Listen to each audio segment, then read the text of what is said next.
Okay, now we have our viewport set up and we're ready to turn in our file. We need to turn this into a PDF to submit. I did take time on my paper space to put a label. This is experiment number 2, this is experiment number 3, and this is experiment number 4.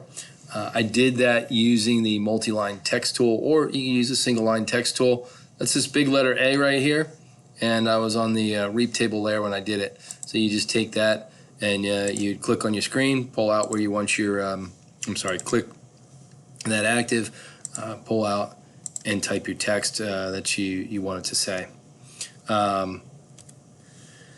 So my title block, I'm not going to do anything with scale down here. We've put our name in here, we've put the lab name in here, we put the date in here. We only have one sheet that we're turning in. We're ready to move on and print this as a PDF. So I'll come up here to the big letter A right there.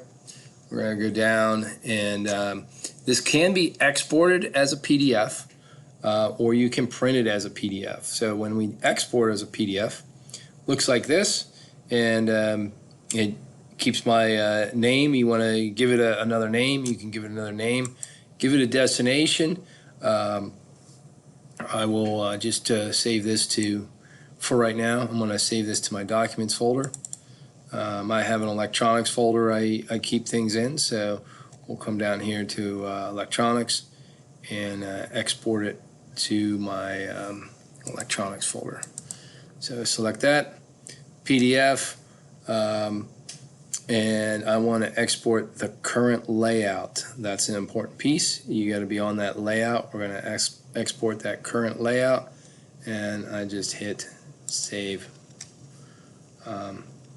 That's going to generate the file that I need, and it has been exported to that directory. So I'll come back here to check that by using my Windows browser here, and we want to get to our electronics folder that is on my documents, and I'll navigate down here to electronics just to verify that that did go in there.